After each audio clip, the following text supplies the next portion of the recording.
राजू एक छोटे से गांव में रहता था, जहां हर रात अजीब और डरावनी घटनाएं होती थीं। गांव के बुजुर्ग बताते थे कि गांव के पास एक पुराना हवेली है जो सालों से वीरान पड़ी है।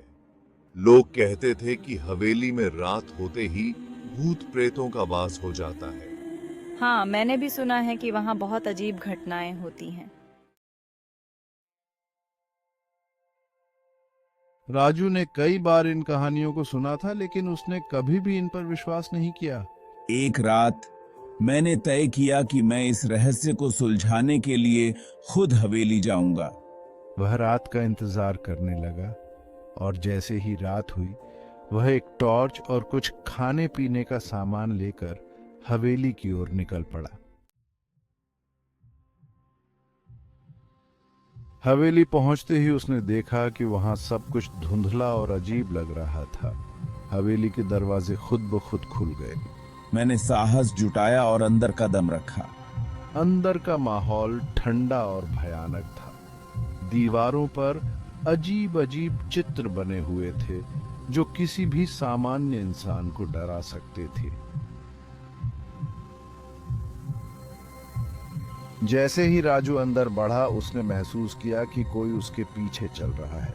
वह मुड़कर देखता, लेकिन वहां कोई नहीं होता। यह क्या हो रहा है? कोई तो है यहाँ।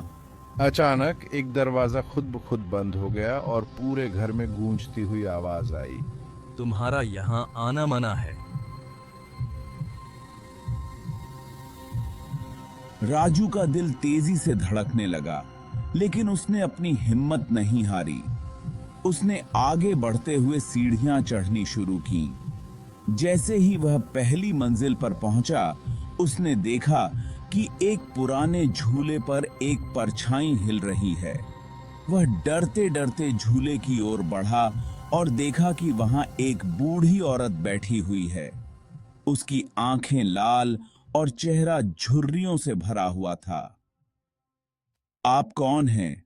मैं इस हवेली की मालिक हूँ।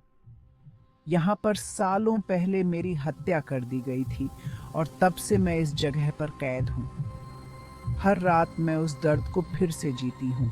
मैं आपकी मदद कैसे कर सकता हूँ? मुझे इस दर्द से मुक्ति दिलाओ।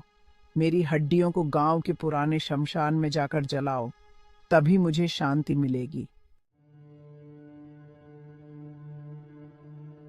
राजू ने हिम्मत जुटाकर उस बूढ़ी औरत की बात मान ली। उसने उसकी हड्डियों को एक पुराने संदूक में ढूंढा और उन्हें गांव के पुराने शमशान में जाकर जला दिया। जैसे ही हड्डियां जलीं, हवेली से भयानक चीखें सुनाई देने लगीं, लेकिन फिर सब कुछ शांत हो गया।